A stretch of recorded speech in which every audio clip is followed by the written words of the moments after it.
नमस्कार मेरे नौजवान साथियों, कैसे हैं आप सभी लोग। आप सभी का स्वागत है आपके अपने YouTube चैनल क्लास 24 आपनो राजस्थान पर। हंसते खेलते मुस्कुराते रहें। सभी से उम्मीद है कि सभी स्वस्थ होंगे, मस्त होंगे, अपनों के साथ होंगे और ज़बरदस्त होंगे।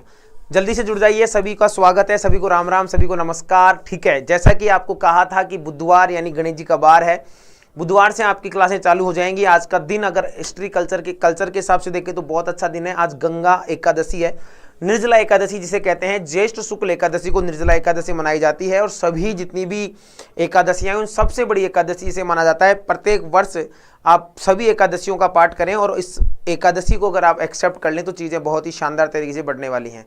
तो जल्दी से जुड़ जाइए फटाफट। सभी का स्वागत है, सभी को नमस्कार, राम राम, राधे राधे, जय श्री कृष्णा।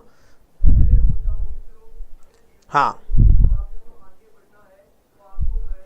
चलिए क्लास प्रारंभ हो चुकी है और आज के सेशन को हम बेहतरीन तरीके से और बेहतरीन तरह से और बेहतर बनाने की कोशिश कर रहे हैं। तो कैसा लग रहा है आप सभी लोगों को? आशा और उम्मीद करता हूं कि सभी को बहुत बेहतरीन तरीके से चीज़ें समझ में आएंगी। देखो, अकाउंट्स सबसे सिंपल सब्जेक्ट है आपके इस पूरे जूनियर अकाउंटेंट के सिलेबस का। सबसे सिंपल सब्जेक्ट है जूनियर अकाउंटेंट के सिलेबस का। सर ऐसा कैसे कह रहे हैं आप? वो मैं बता रहा हूँ ना, सबसे सिंपल है। इसको आप अपने दिमाग में एक फोबिया बनाकर मत चलिए कि सर अकाउंट्स है, कॉमर्स वाले बच्चों को ज़्यादा आता होगा। देखो सुनो मेरी बात, जो जूनियर अकाउंटेंट की तैयारी कर रहा है उसके लिए सभी सब्जेक्ट इंपॉर्टेंट है और मेरी परिभाषा में ये सबसे सिंपल सब्जेक्ट है। ठीक है, तो इस सिंपल सब्जेक्ट को और ज़्यादा सिंपल बनाने के लिए मैं आपके साथ जुड़ा हुआ हूँ। अगर आप ऐसे कहें गुरुजी आप यहाँ पर अकाउंट्स का कैसे कर रहे हैं, मेरा काफ़ी अच्छा वास्ता रहा है। कंपनी सेक्रेटरी को ले लें, एमकॉम को ले लें, बीकॉम टॉपर ले लें, एमकॉम टॉपर ले लें, तो सारी चीज़ें यहाँ से कनेक्ट होती है मेरे को लेकर। ठीक है, और दूसरी बात, अगर इंसान मेहनत करता है ना किसी भी सब्जेक्ट को लेकर तो उसके लिए वो सभी सब्जेक्ट नॉर्मल से हो जाते हैं। चलिए सबसे पहले मैं आपको यहाँ पर प्रारंभ करना चाहूँगा। सबसे पहले हम सिलेबस पर पहुँचते हैं कि हमें पढ़ना क्या है, हमें क्या पढ़ना है, चीज़ों को कैसे मैनेज करना है, उसके बारे में हम यहाँ पर मैनेज करते हैं। देखो, सेकंड पेपर में बुक कीपिंग यानी पुस्त पालन एंड अकाउंटिंग, पुस्त पालन और लेखांकन की बात यहाँ पर की जा रही है। किसकी बात की जा रही है? पुस्त पालन और लेखांकन की बात यहाँ पर होगी। ठीक है, सबसे पहले अकाउंटिंग यानी लेखांकन का मीनिंग, उसका अर्थ क्या है, नेचर, उसकी प्रकृति क्या है, उसके फंक्शंस क्या हैं, उसके अनफुलनेस क्या है, टाइप ऑफ अकाउंटिंग, कितने प्रकार की अकाउंटिंग होती है, अकाउंटिंग इक्वेशंस क्या होती है, जनरली एक्सेप्ट अकाउंटिंग प्रिंसिपल यानी जो सिद्धांत होते हैं लेखांकन के वो सिद्धांत क्या होते हैं। ठीक है, हाँ मैं ही पढ़ाऊंगा। ठीक है, उस दूसरा कंसेप्ट एंड कन्वेंशन, उसकी मुख्य धाराएं क्या होती है, उसकी प्रकृति क्या होती है, कौन से सिद्धांत हैं। ठीक है, हाँ मूल्यह्रास क्या होता है, वो सब अलग अलग टॉपिक्स यहां पर हम कवर करने वाले हैं। दूसरा, लेखांकन की प्रक्रिया क्या होती है, लेखांकन प्रारंभ कहां से होता है, पुस्त पालन से प्रारंभ होता है या जर्नल से प्रारंभ होता है, या आप ऐसे कह दें कि ट्रायल बैलेंस से प्रारंभ होता है, वो प्रारंभ कहां से होता है उसकी भी बात आप पढ़कर देखिए, उसके बाद बताइएगा कैसा लगेगा मामला। जर्नल, लेजर अकाउंटिंग, जर्नल के बाद लेजर, एक पूरा प्रोसेस कैसे कैसे चीजें आगे बढ़ने वाली है। Preparation of the trial balance, preparation of the final accounts with adjustment, समायोजन के साथ। मान लीजिए कोई ऐसी एंट्री थी जो हमने ट्रायल बैलेंस बना लिया, हमने final account profit and loss बना लिया, हमने मैन्युफैक्चर अकाउंट बना लिया, ट्रेडिंग अकाउंट बना लिया, बैलेंस शीट बना ली। उसके बाद हमें इस चीज का पता लगा कि हम कोई ऐसी एंट्री थी जो हम भूल गए हैं, तो उस एंट्री को करने के लिए हमें एक सबसे बड़ा निकल कर शब्द आता है जो यहाँ पर दिया भी गया है, रेक्टिफिकेशन ऑफ एरर। कोई ऐसी अशुद्धि सुधार, कोई चीज हम लिखना भूल गए हैं या उसको गलत लिख दिया है, 500 की जगह 50 लिख दिया है, डेबिट की जगह हमने क्रेडिट कर दिया है, वो सारी चीजें यहां से मैनेज होगी। ठीक है, preparation of bank reconciliation statement. ठीक है, बैंक में पैसा जमा कराना था, डेबिट करना था, बैंक में पैसा क्रेडिट किया था, बैंक में पैसा जमाया तो क्रेडिट करेंगे, जमा कराए पर हमने यहां पर डेबिट में उसकी एंट्री कर ली है, तो खाते में आखिरी में पता चला कि पैसा जमा कराया था, यहां तो कम बता रहा है, तो बैंक रिकंसिलिएशन स्टेटमेंट यानी कि बैंक से संबंधित जितने भी खाते हैं, कौन सी एंट्री कहां पर कैसे सुधार होगा, वो सारी चीजें हम यहां पर करेंगे। तो बैंक रिकंसिलिएशन स्टेटमेंट, रेक्टिफिकेशन, और जिस प्रकार से ये चीजें सेट की गई है उसी प्रकार से मैं आपको अकॉर्डिंग टू सिलेबस करवाने वाला हूं। ठीक है जी, हाँ सेशन पर नए हैं तो सेशन को लाइक जरूर कर दें, शेयर भी कर दें। चैनल पर नए हैं तो दोस्तों सब्सक्राइब करें और सब्सक्राइब करने के साथ आपको बेल आइकन जरूर दबाना है। ठीक है, दूसरा अकाउंटिंग फॉर डिप्रिसिएशन, मूल्यह्रास, signification and method of providing, 4-5 प्रकार के जो होते हैं जो मूल्यह्रास की विधियां हैं, स्थायी किस्त विधि हो गई, फ्लेक्सिबल किस्त विधि हो गई। ठीक है, उन सब के बारे में हम यहां पर करेंगे कि कोई संपत्ति हमने खरीदी, उस संपत्ति को हमने 2020 में खरीदा और 2030 में अगर उस संपत्ति को हम बेचना चाहते हैं तो क्या वो उसी पैसे में बिकेगी, वो कम पैसे में बिकेगी, तो क्यों बिकेगी, उस पर कितना मूल्यह्रास हुआ, कितना उसकी जो वैल्यू थी वो कम कितनी हुई, उसके बारे में यहां पर देखेंगे। तो डेप्रिसिएशन के बारे में यहां पर हम देखने की कोशिश करेंगे। तीसरा receives and payments account and income and expenditure account of balance sheet. Receipts and payment, आगम और निर्गमन, यानी कि पैसा आ रहा है, पैसा जा रहा है, कितने खर्चे हो गए, कितने हमारे पास इनकम के सोर्स हो गए, उन सभी की बातें में। And the accounts and balance sheet, उनको अकाउंट्स में कैसे एडजस्ट करना है, बैलेंस शीट में कैसे मैनेजमेंट करना है। Single entry system, preparation of the accounts from the incomplete records, कुछ ऐसे जो अधूरे, सर हमें तो आता ही नहीं है ये सब्जेक्ट, नहीं आता है ना, मैं तो ये कहूंगा जो भी विद्यार्थी यहां पर देख रहा है, जिसने पहले भी पढ़ रखा हो या आप पहली बार पढ़ रहे हैं, देखो दोनों की चीजें जब ही समझ में आएगी जब आप ये सोचकर बैठे कि हमें कुछ नहीं आता है, हमें जो दिखाया जा रहा है, जो पढ़ाया जा रहा है वो हमें समझना है, वही चीजें आपको यहां से मैनेज करनी है। पार्टनरशिप अकाउंट, साझेदारी भी आपको बताएंगे, साझेदारी किस प्रकार से कैसे कैसे चीजें बढ़ेंगी। और एक इंश्योरेंस क्लेम, इंश्योरेंस को क्लेम कैसे किया जाए, ये जितने भी टॉपिक्स हैं आपके 9 टॉपिक हैं, इन 9 टॉपिक तक हम यहाँ पर आपको पूरा मैं यहाँ पर करवाने वाला हूँ। तो ये सिलेबस है बुक कीपिंग एंड अकाउंटिंग का, इसको भी लेकर आपको बेहतरीन तरीके से चीजें मैनेज करनी है। जल्दी से जुड़ जाइए, फटाफट सेशन को लाइक भी करें और बिंदास होकर पढ़ें, किसी प्रकार की कोई चिंता करने की आपको आवश्यकता बिल्कुल भी नहीं होनी चाहिए। हाँ चलिए चलिए करें प्रारंभ, तो बड़ी आगे चलते हैं। अब अकाउंटेंसी के पहले परिचय की बात करते हैं। परिचय से देखिए, आपसे सबसे पहले यह चीज देखना चाहता है कि हम कोई भी ऐसा लेखांकन करते हैं, कोई भी डाटा जिसे हम लिखने की कोशिश करते हैं, वहां पर उसे हम संरचनात्मक तरीके से लिखने की कोशिश करते हैं। समझिएगा आप मेरी बात, उसे किस प्रकार से कन्वर्जेशन यानी संरचनात्मक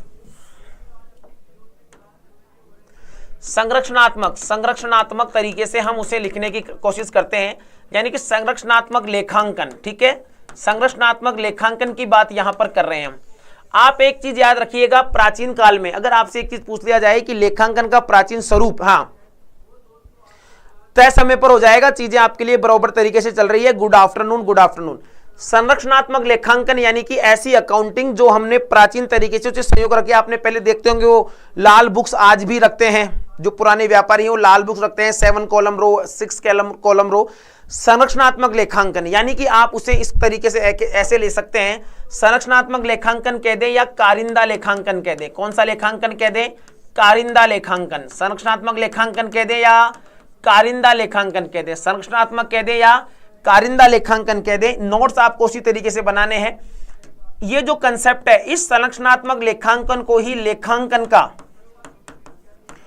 लेखांकन की मूल जड़ कहा जाता है। क्या कहा जाता है? लेखांकन की मूल जड़ कहा जाता है। लेखांकन की मूल जड़ किसे कहते हैं? एक सिंपल सा क्वेश्चन अगर आपसे पूछ ले सबसे पहले कि ये बताइए कि लेखांकन की मूल जड़ किसे कहा जाता है, तो मूल जड़ से, अब मूल जड़ का मतलब जहां से पौधा प्रारंभ हुआ है, जहां से पेड़ प्रारंभ हुआ है, तो इस मूल जड़ को हम लेखांकन का प्राचीन स्वरूप भी कह सकते हैं। इसे क्या कहते हैं? इसे हम लेखांकन का प्राचीन स्वरूप भी कहते हैं और इसे हम लेखांकन का उद्भव भी कहते हैं। लेखांकन का क्या कहते हैं? लेखांकन का उद्भव भी कहा जाता है। ठीक है, लेखांकन का उद्भव भी यहां पर कहा जाता है। ठीक है, चलिए यहां से साथ के साथ एक चीज देखिए, लेखांकन का उद्भव प्राचीन स्वरूप किसे कहा जाता है? किसे कहा जाता है? क्या लेखांकन का उद्भव या लेखांकन का प्राचीन स्वरूप किसे कहा जाता है? तो याद रखिएगा यहां पर आपका आंसर क्या होगा। जल्दी से कमेंट करें, जल्दी से कमेंट करें, बिना ऑप्शन के मुझे आप यहां पर आंसर दीजिए। यहां पर आंसर क्या होगा? चलो मैं ऑप्शन देता हूं। ऑप्शन नंबर ए संरचनात्मक लेखांकन, संरचनात्मक लेखांकन, संरचनात्मक लेखांकन जिसे हमने संयोजा। दूसरा हम कह दें कारिंदा लेखांकन, इसी का दूसरा नाम कारिंदा लेखांकन, कारिंदा लेखांकन। सी दे दें ए व बी दोनों, ए व बी दोनों, ठीक है, और डी कह दें केवल एक, केवल ए। तो बताइए इसका सही जवाब यहां पर क्या रहेगा? इसका सही जवाब यहां पर क्या रहने वाला है? जल्दी से दोस्तों फटाफट तरीके से चीजों को निभाइए और फटाफट तरीके से सेशन को लाइक शेयर करके जल्दी से जवाब दीजिए, इसका सही जवाब यहां पर क्या रहने वाला है। हाँ फटाफट बताइए इसका सही जवाब यहां पर क्या रहेगा।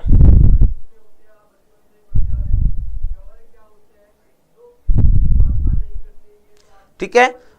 अगर कनेक्टिविटी बनाकर रखेंगे तो चीजें ज्यादा समझ में आएंगी, कनेक्टिविटी बनाकर रखिए, चीजें बेहतरीन तरीके से समझ में आएगी, ये मेरी गारंटी है। तो यहां पर सही जवाब क्या है, यहां पर सही जवाब है ए व बी दोनों। अब आपके ये प्रश्न आए तो जीवन में कभी गलत नहीं होगा कि लेखांकन का प्राचीन स्वरूप, उद्भव या मूलजड़ किसे कहा जाता है, इसे संरचनात्मक लेखांकन कहा जाता है। ठीक है, हाँ, तो दोनों याद रखिएगा, संरचनात्मक लेखांकन या कारिंदा लेखांकन, ऑब्लिक कर सकते हैं, ए व बी दोनों यहां पर बिल्कुल सही जवाब है। ठीक है भाई, अनुराधा, कोमल, टीआर, जो भी विद्यार्थी देख रहे हैं यहां पर चीजें वास्तव में आपको क्लियर हो रही होंगी। अब चलते हैं आगे, दोहरा लेखा प्रणाली। देखो पहले तो चीजें एक एक कर रहे थे, दोहरा लेखा प्रणाली, दो जगह लेखा करना, क्या करना, दोहरा लेखा प्रणाली। समझाऊंगा मैं आपको दोहरा लेखा प्रणाली और इकहरा लेखा प्रणाली में क्या अंतर होता है। व्यवसायिक दृष्टिकोण से दोहरा लेखा प्रणाली स्वीकार्य होती है, पूर्ण तरीके से दोहरा लेखा लिखा जाता है, इसमें सभी व्यवहार का दोहरा लेखा होता है, सभी प्रकार का। ठीक है, ऐसा नहीं है कि पहले जो इकहरा लेखा प्रणाली थी, देखो समझो, पहले आपको यह समझाना जरूरी है, एक तो इकहरा और एक दोहरा, इकहरा और दोहरा। इकहरा में केवल रोकड़ यानी जो कैश का ट्रांजैक्शन है, जो कैश यानी जो रोकड़ यानी जो कैश का ट्रांजैक्शन है। ठीक है, कारिंदा लेखांकन को ही संरचनात्मक लेखांकन भी कहा जाता है, इसी कारण अनुराधा कारिंदा का दूसरा नाम संरचनात्मक लेखांकन है, याद रखिएगा। क्लियर है, इकहरा लेखा प्रणाली में केवल कैश का ही ट्रांजैक्शन होता था, ठीक है, परंतु दोहरा लेखा प्रणाली में उपार्जन आधार पर होता है। उपार्जन यानी यहां पर कैश और क्रेडिट दोनों का लेखा किया जाएगा, उसे उपार्जन आधार पर यानी दोहरा लेखा कहते हैं। इसको मैं आपको चार्ट के माध्यम से समझाऊं, अब आपको समझ में आया होगा। पहले मामला इकहरा लेखा प्रणाली पर चल रहा है, यानी कि केवल कैश के ट्रांजैक्शन को ही यहां पर किया जा रहा है। अब देखिए, अब जो आपके सामने स्थिति है, देखो दोहरा लेखा प्रणाली,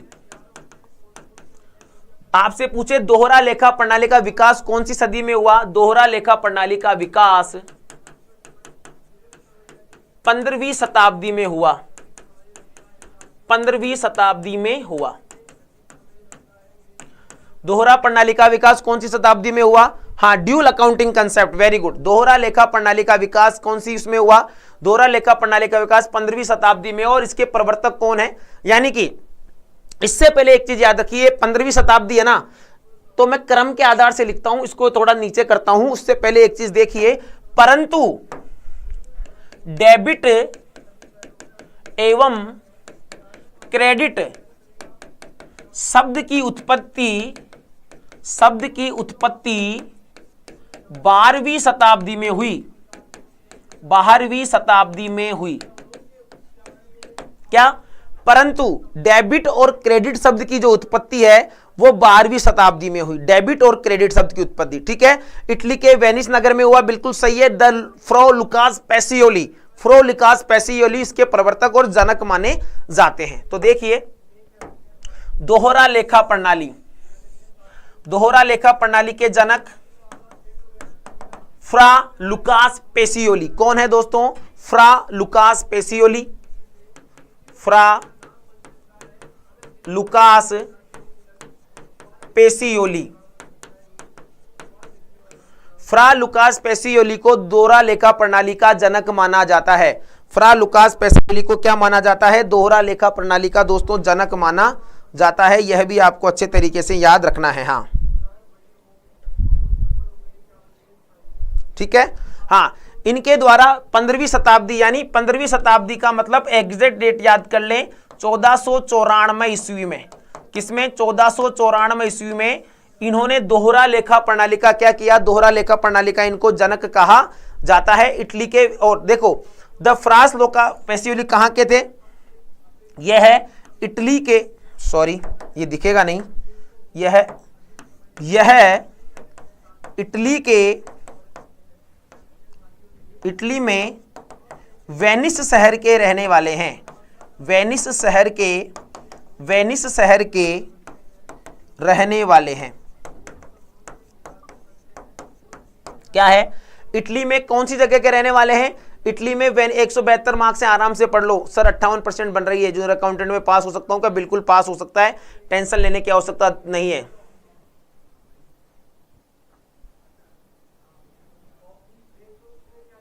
हाँ ठीक है। इनकी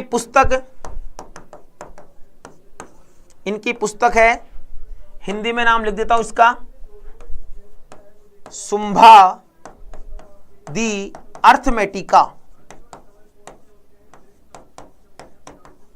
इनकी पुस्तक का नाम क्या है? इनकी पुस्तक का नाम है शुंभा दी अर्थमेटिका। ठीक है, हाँ, शुंभा दी अर्थमेटिका, इनकी पुस्तक का नाम है शुंभा दी अर्थमेटिका। ठीक है, हाँ,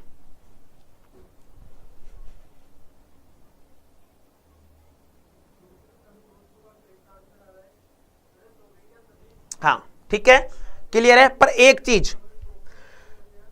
चीज दिमाग में डाल लेना, फ्रा लुकास पेसियोली,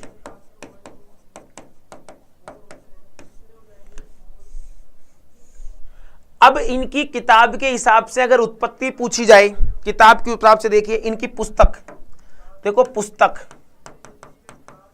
इनकी पुस्तक शुंभा, वापस बता रहा हूं, शुंभा दी अर्थमेटिका, शुंभा दी अर्थमेटिका। मान लीजिए अगर आपके परीक्षा में यह ऑप्शन नहीं आता है, ठीक है, हाँ,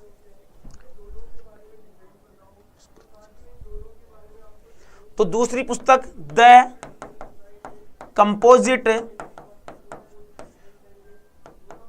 स्क्रिप्चर्स,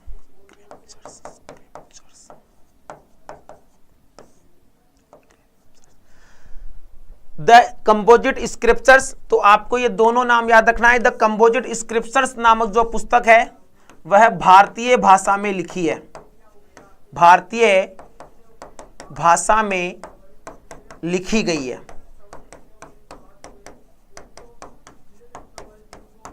किसमें लिखी गई है? यह भारतीय भाषा में लिखी गई है। ठीक है, किसमें लिखी गई है? फटाफट सेशन को लाइक और शेयर कर दें। यह भारतीय भाषा में लिखी गई है। हाँ ठीक है, दूसरा चीज, भारतीय भाषा में क्या लिखी गई है? भारतीय भाषा में लिखी गई है, यह भी आपको याद रखना है। ठीक है, इसी द कंपोजिट ऑफ स्क्रिप्चर्स की बात करूं, 1543 का एक समय आया, ठीक है, 1543 का, रुक जा ओला, 1543 में, ठीक है, यह, हाँ सॉरी, इटालियन लैंग्वेज में यार, इंडियन नहीं, इटालियन लैंग्वेज में, sorry, very good, sorry, Italian भाषा में, इटालियन भाषा में, यह इटालियन भाषा में है। और 1543 में इसका अंग्रेजी भाषा में अनुवाद किया। नाम बताएंगे किसने किया? 1543 में अंग्रेजी भाषा में इसका अनुवाद किया गया। ठीक है, तो वापस देखिए, द लुकास पेसियोली की एक पुस्तक है शुंभा दी अर्थमेटिका। अगर ये ऑप्शन में नहीं मिले तो द कंपोजिट स्क्रिप्चर्स आपको किताब मिलेगी, इटालियन भाषा में लिखी गई। और 1543 का समय था जब आपके ह्यूज ओल्ड कैस्टल ने इसको क्या किया? अंग्रेजी भाषा में अनुवाद किया। ह्यूज ओल्ड कैस्टल के द्वारा, ह्यूज ओल्ड कैस्टल के द्वारा इसे अंग्रेजी भाषा में अनुवाद इसका किया गया। ह्यूज ओल्ड कैस्टल के द्वारा अंग्रेजी भाषा में इसका अनुवाद किया गया। ठीक है, चलिए अब बात यहां पर निकल कर आती है, सिस्टम मैंने आपको शुरू से सिस्टम यहां पर सेट किया है। देखो, 12वीं शताब्दी में डेबिट और क्रेडिट शब्द की उत्पत्ति होती है। 15वीं शताब्दी यानी 1494 में द फ्रा लुकास पेसियोली, जो इटली शहर के वेनिस नगर में रहने वाले लोग हैं, ठीक है, उनके द्वारा यह पुस्तक लिखी गई, द शुंभा दी अर्थमेटिका, और दोहरा लेखा प्रणाली के विकास का शब्द इन्होंने यहां पर दिया। फ्रा लुकास पेसियोली शुंभा दी अर्थमेटिका और द कंपोजिट स्क्रिप्चर्स नामक पुस्तक है। तो दोनों में से अगर ये नहीं आई तो द कंपोजिट स्क्रिप्चर्स पर भी आप यहां पर जा सकते हैं। ठीक है, कंपोजिट जो स्क्रिप्चर्स है उसको इटालियन भाषा में लिखा गया। इसी इटालियन भाषा में लिखी गई पुस्तक का अंग्रेजी भाषा में अनुवाद किया गया 1543 में, और इसका अनुवाद करने वाले हैं ह्यूज ओल्ड कैस्टल के द्वारा इसका क्या किया गया? अनुवाद किया गया। इसी क्रम में आगे बढ़ते हैं 1700 के लगभग, यानी कि 1795 में प्रथम बार 1795 में एडवर्ड जोन्स ने 1795 में एडवर्ड जोन्स के द्वारा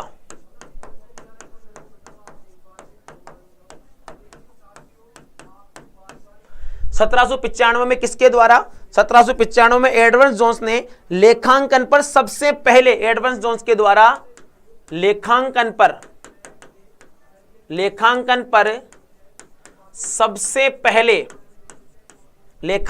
सबसे पहले पुस्तक लिखी। एक विद्यार्थी है जिसने पुस्तक का नाम भी अभी बताया है, कमेंट कर बताया है, द इंग्लिश, हाँ सबसे पहले पुस्तक लिखी the English system of book keeping, पुस्तक लिखी the English system of book keeping, the English system of book keeping. और यह पुस्तक कौन सी भाषा में लिखी गई?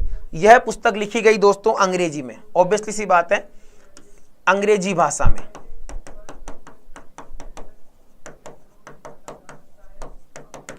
कौन सी भाषा में लिखी गई है दोस्तों? अंग्रेजी भाषा में इसे लिखा गया है, ठीक है। हाँ क्लियर है, हाँ द सिस्टम, हाँ बिल्कुल। अब एक चीज मुझे बताइए, अब यह हम परिचय की बात कर रहे हैं, अब एक चीज मुझे बताइए, एक शहर है बेबीलोनिया, एक शहर है बेबीलोनिया, ये कहां पर है? जो बेबीलोनिया शहर है वो कहां पर है? देखिए बेबीलोनिया शहर कहां पड़ता है? इजिप्त। कहां पर है ये? इजिप्त में है। कहां पर है दोस्तों? इजिप्त। कहां पर है? इजिप्त, EZIPT, इजिप्त। बेबीलोनिया शहर को, किसको दोस्तों? बेबीलोनिया शहर को प्राचीन समय में द सिटी ऑफ कॉमर्स कहा जाता था। क्या कहा जाता था? The city of commerce. क्या कहा जाता था दोस्तों? द सिटी ऑफ कॉमर्स कहा जाता था। द सिटी ऑफ कॉमर्स किसके? इजिप्ट शहर को द सिटी ऑफ कॉमर्स किसको कहते हैं? द सिटी ऑफ कॉमर्स, ठीक है। हाँ तो याद रखिएगा, द सिटी ऑफ कॉमर्स किसे कहा जाता था? तो बेबीलोनिया शहर जो इजिप्ट में है उसे प्राचीन समय में द सिटी ऑफ कॉमर्स के नाम से भी हम जानते थे, ठीक है। अब ऐसा क्यों? दिमाग में एक बात आई होगी, वहां के जो मजदूर लोग हुआ करते थे वो क्या करते थे?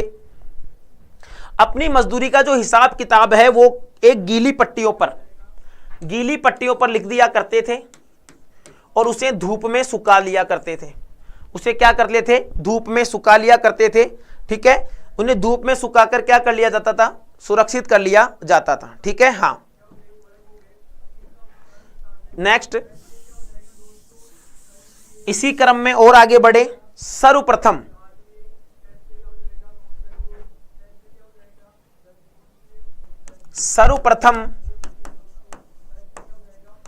चीन में क्या किया गया? सर्वप्रथम चीन में क्या किया गया? हाँ फटाफट लाइक शेयर करें, सेशन पर नए हैं तो लाइक शेयर करें।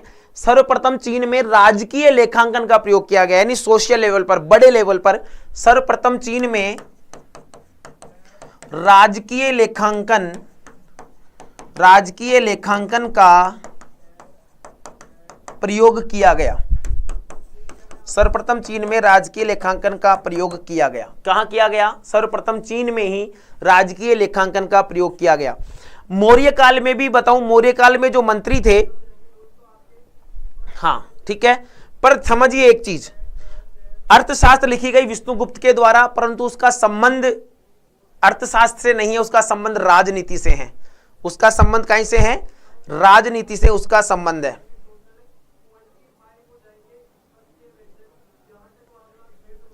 ठीक है। उसका संबंध राजनीति से है, ठीक है, क्लियर है।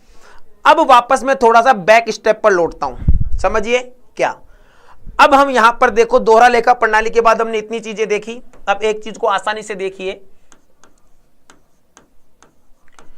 समझने की कोशिश करिएगा, लेखा प्रणाली।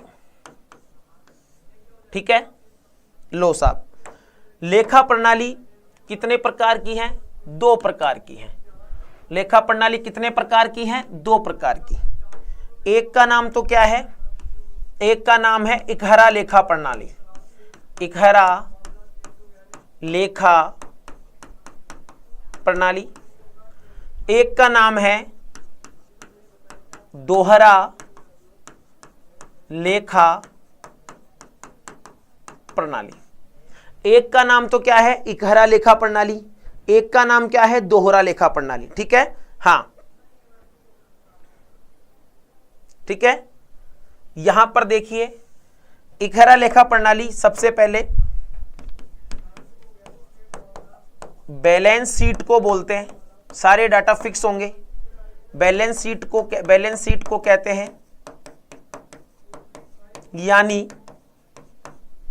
स्टेटमेंट ऑफ अफेयर्स, यानी कि स्टेटमेंट ऑफ अफेयर्स की यहां पर बात की जाती है। ठीक है, इसका सबसे बड़ा रीजन व्यावसायिक दृष्टिकोण से स्वीकार्य नहीं है। व्यावसायिक दृष्टिकोण से यह क्या है? स्वीकार्य नहीं है। ठीक है, हाँ, नमस्कार नमस्कार नमस्कार, बता रहा हूं ना, व्यावसायिक दृष्टिकोण से क्या है दोस्तों? ये नहीं है, क्योंकि यहां पर अपूर्ण दोहरा लेखा होता है। अपूर्ण दोहरा लेखा होता है। क्यों? यहां पर केवल केस की बात की जाएगी, केवल रोकड़ आधार पर यहां पर लेखा होगा। रोकड़ आधार पर, केवल रोकड़ आधार पर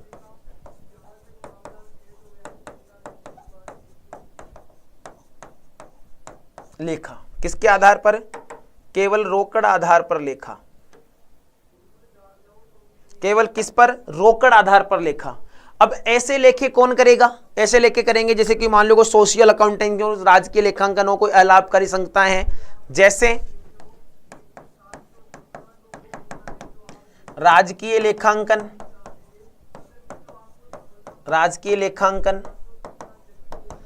अलाभकारी संस्था, असंगठित व्यापार इत्यादि, जो क्या करते हैं? इसकी बात करते हैं। असंगठित व्यापार जो इसकी बात करते हैं। वापस देखिए, बैलेंस शीट जिसमें केवल कैश के ट्रांजैक्शन की बात की जाएगी, यानी कि statement of affairs as example आपसे पूछ लिया जाए इकहरा लेखा प्रणाली के तौर पर।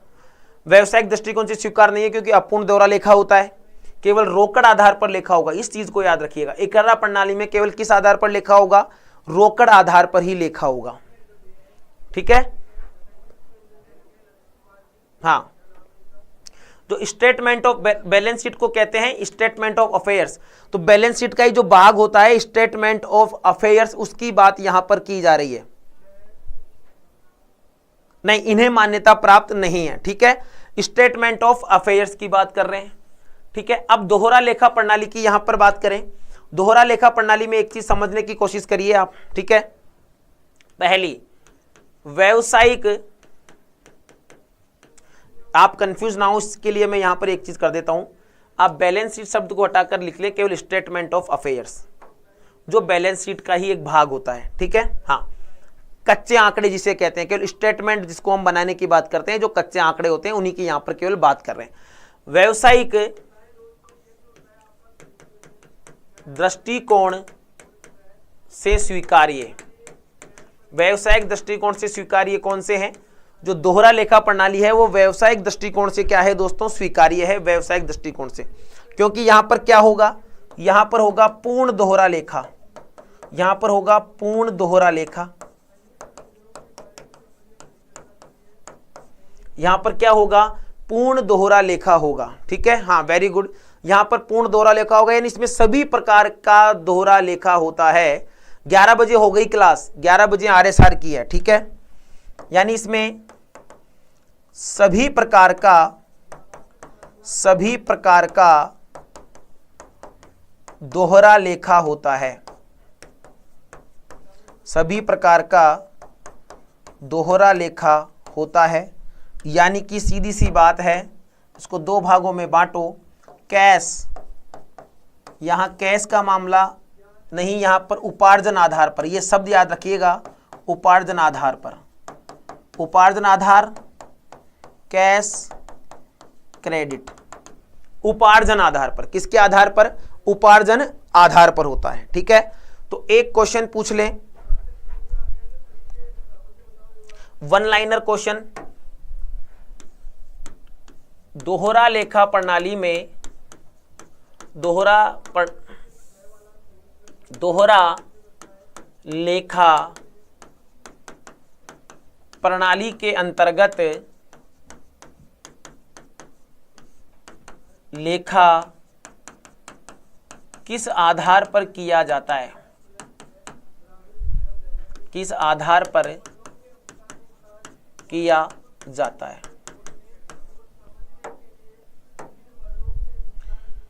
ऑप्शन ए रोकड़ आधार पर,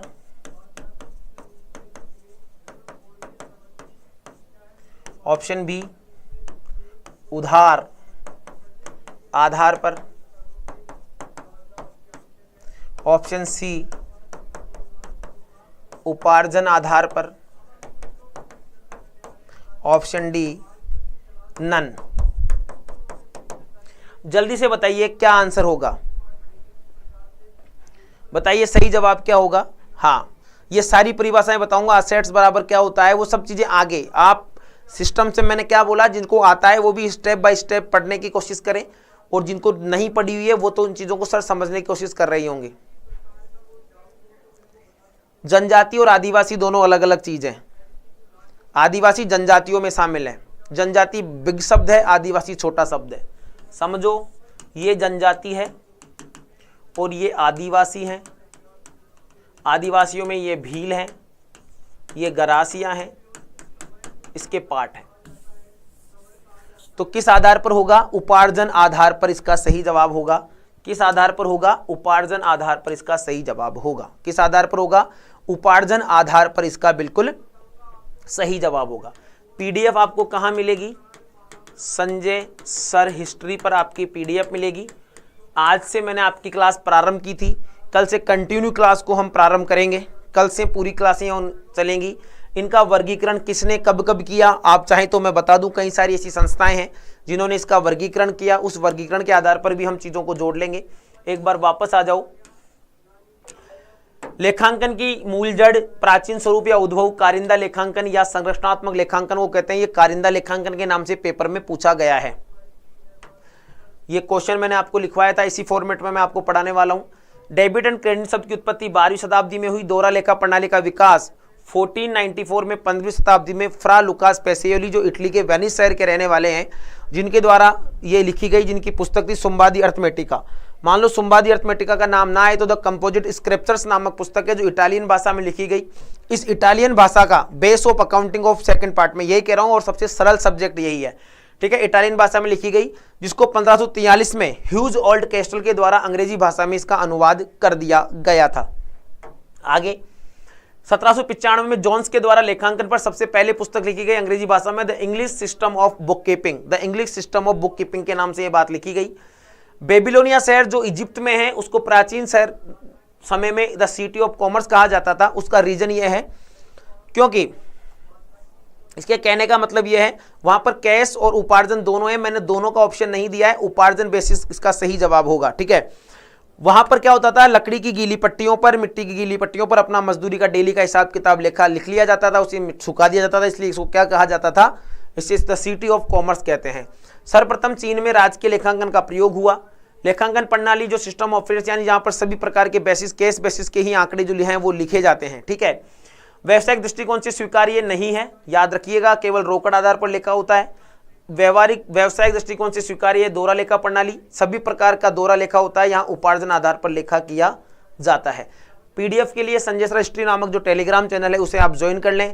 कैसा लगा सेशन जरूर बताइएगा, कोई सजेशंस हैं आपके तो वो भी बताइए। बेहतरीन तरीके से चीज़ों को जोड़ने की कोशिश करिएगा, ठीक है। हाँ मेरे नौजवान साथियों, आज थोड़ा समय नहीं था, कल मैं पीपीटी के माध्यम से भी आपको पढ़ा दूंगा, कुछ चीज़ें हैं मैं आपको समझा दूंगा ताकि तय समय में आपका कोर्स कंप्लीट हो सके और आप उसको वापस रिवीजन फॉर्मेट पर भी ला सकें। तो आज के लिए इतना ही। हंसते खेलते मुस्कुराते रहें, अपनों के साथ रहें, ज़बरदस्त रहें, मस्त रहें और तंदुरुस्त रहें। धन्यवाद साथियों।